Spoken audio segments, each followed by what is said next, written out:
আসসালামু আলাইকুম। আগারগাঁওয়ের সেই ভাইরাল কেক পাওয়া যাচ্ছে এখন রাজবাড়িতে। তাই আজকে হঠাৎ করে চলে গেলাম কেক খাইতে। এই হোমমেড ফুড কার্টটার নাম কেকি পপ, যেটা রাজবাড়ী জেলা স্কুল এবং পান্না চত্বরের মাঝামাঝি স্থানে অবস্থিত। এইখানে রয়েছে বিভিন্ন ফ্লেভারের হোমমেড কেক। আমি এসে এখানকার রসমালাই ফ্লেভার এবং লেমন ফ্লেভারের কেকটা অর্ডার করি। যেহেতু এই কেকটা আগে থেকে রেডি করা ছিল, তাই দিতে কোনো সময় লাগেনি।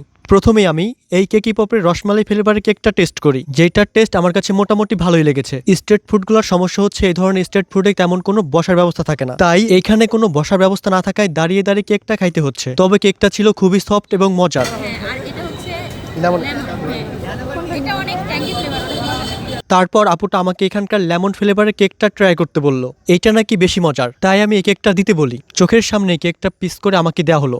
এই কেকটা মুখে দিতেই লেবুর খুব সুন্দর একটা ফ্লেভার পাওয়া যাচ্ছিল, আর এই কেকটাও ছিল অনেক সফট এবং মজার। এই দুইটা ফ্লেভারের কেক আমাকে কম্পেয়ার করতে বললে আমি অবশ্যই লেমন ফ্লেভারের কেকটা আগায় রাখবো। কেকগুলো আমার কাছে ভালোই লেগেছে, তাই বাসায় যাওয়ার সময় চকলেট ফ্লেভারের এক পিস কেক পার্সেলও নিয়ে গেলাম।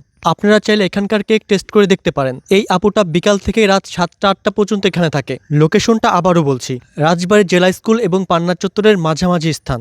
এতক্ষণ ভিডিওটা দেখার জন্য সবাইকে অনেক অনেক ধন্যবাদ।